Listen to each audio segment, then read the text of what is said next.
The moment Dora realized what was happening, she found herself in the middle of a fight.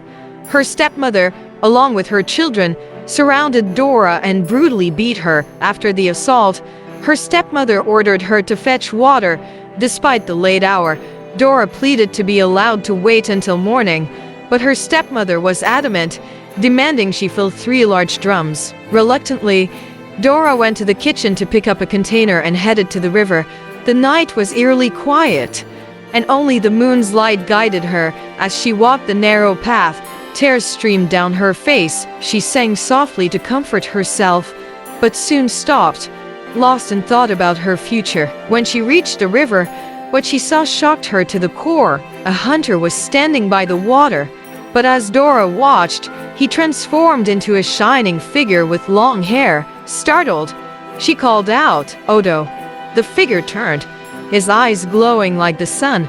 He stretched out his hand towards her, and Dora, unable to control herself, walked toward him. As he beckoned her closer, they began to sink into the water together. Underwater, they swam for a while until they reached a beautiful house. As they stood at the entrance, the hunter, now fully transformed, welcomed her with a smile. Dora, however, felt uneasy. The house was luxurious, with walls of raw gold and portraits of a beautiful woman and a dark, chubby man. He invited her to sit on a pristine white couch with a golden top. The hunter, who introduced himself as Odu, began speaking to Dora, trying to calm her fears. He reassured her that he meant no harm and that she was in his kingdom. Despite her initial terror, Dora slowly began to relax as they talked for hours, confirming that this was indeed the Odu she knew. When Dora expressed her desire to return home, Odu resisted, suggesting she stay with him in the water to escape the torture she endured at home. Although tempted, Dora insisted on returning, promising to visit him often. Odu eventually agreed but asked her to stay one more night.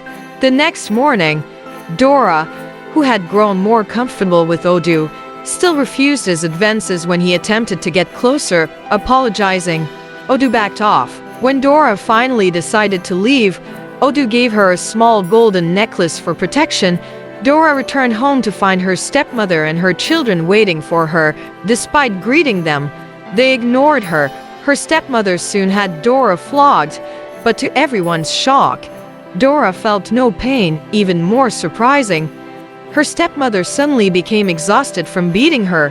Dora knew this was Odu's doing. A few hours later, it began to rain, but bizarrely, the rain avoided their house. Dora's stepmother, baffled and angry, demanded that Dora fetch water from the river again. Dora, still cautious, went without singing to avoid attracting Odu. On her way back, her stepbrother and his friend ambushed her, demanding the necklace.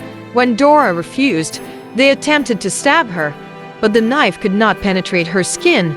Frightened, her stepbrother fled, followed by his friend. Dora, shaken, returned to the river, where she cried alone until a neighbor found her.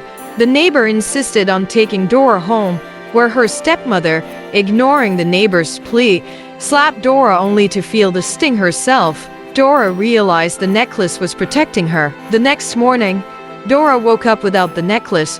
When she confronted her stepmother, she was beaten again. This time, her stepbrother strangled her. Dora's spirit left her body as she watched her stepmother and step-siblings panic. Dora didn't realize she had died until she saw them covering her body.